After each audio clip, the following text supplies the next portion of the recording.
Back here for another segment of Coaches Club, and today I'm joined by Castro, and you guys just finished up your home event, the Tri-Meet this year. So what can you just recap on that event of how you guys did? Oh, thanks, Gabe. Yeah, we performed really well, I think, in terms of where we are in the season right now. I think we beat Southern Virginia University 43-3, which is a pretty dominant performance. They're an NCAA Division III school.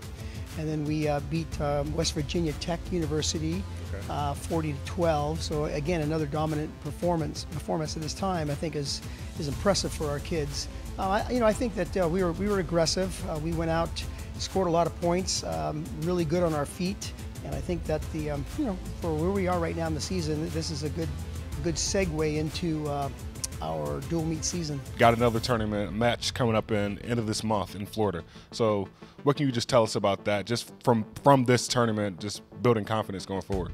Sure. Yeah, we do have an invitational tournament down in Fort Lauderdale, Gabe, and it is a Division III, primarily an NCAA Division III tournament along with some Division II schools. Okay. Traditionally, we don't do really well at this tournament, mainly because after the finals this week, we have a break, and our kids go home and probably don't train to the level they're supposed to be training. So we come back 2 days after Christmas, train for a day here, fly out, and compete in a 2-day tournament. And we've had some good performances down there, but this is more, to be quite honest with you, of training during a midterm break, I should say, prior to coming back in January. So we're looking forward to a very competitive tournament. It's always competitive. Augsburg out in Minnesota is a dominant Division III program out there that we'll see, and some other very good programs. And who were some guys just from this past weekend that really stood out to you, that had just great dominant performance like you were saying? Yeah, well, our captain, both captains actually, but Josh Ferenzi, the guy just loves to compete, and I'll tell you, he was completely dominant. And then also Taylor Westlake, we bumped him up a weight class to 197 and won his match as well. So we had, and also Brandon Robinson did a terrific job for us at 149. Won 2 matches and was dominant on his feet, mainly on his feet, but also dominant on top 2 positions. So yeah, those are some really good performances for us. I think a freshman down at 133 is Ashton Robinson. Won 2 matches. He's coming off of a sickness, but grinded it out. But I do want to mention one guy in particular that at 157, a freshman for us, Andrew Burgett. Andrew wasn't even sure he was going to wrestle. He was coming off of an injury. Great performance in St. Louis. Had a toe injury, can hardly walk.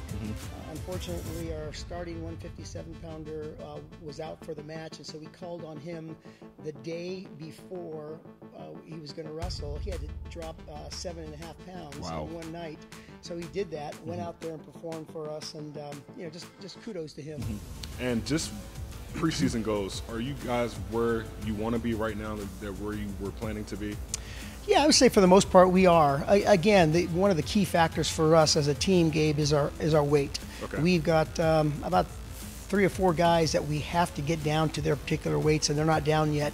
And as a dual team, a dual meet team, it's very important for us to have everyone in the right weight classes. And so coming into the national duels in the end of January, it's going to be crucial for us to have the guys down to weight. But as far as where we are condition-wise, technically, yeah, I'm real pleased with it. Nice. And how big is that, just having a home event like that? Even like this past weekend, how big is that? The guys are in a comfortable environment, and they know the mats, and they know like the surrounding area. So how big is that just for you and for the players? Well, as a former athlete, you know yourself that home field, that home court advantage is crucial. It's just, there's something to be said about someone coming into your territory and marking. We want to show the crowd, our fans, that we're prepared, and there's a pride element to that. Right. Well, we wish you luck through the rest of this year and just going forward. For Coach Castro, I'm Gabe Henderson for LFSN, signing off.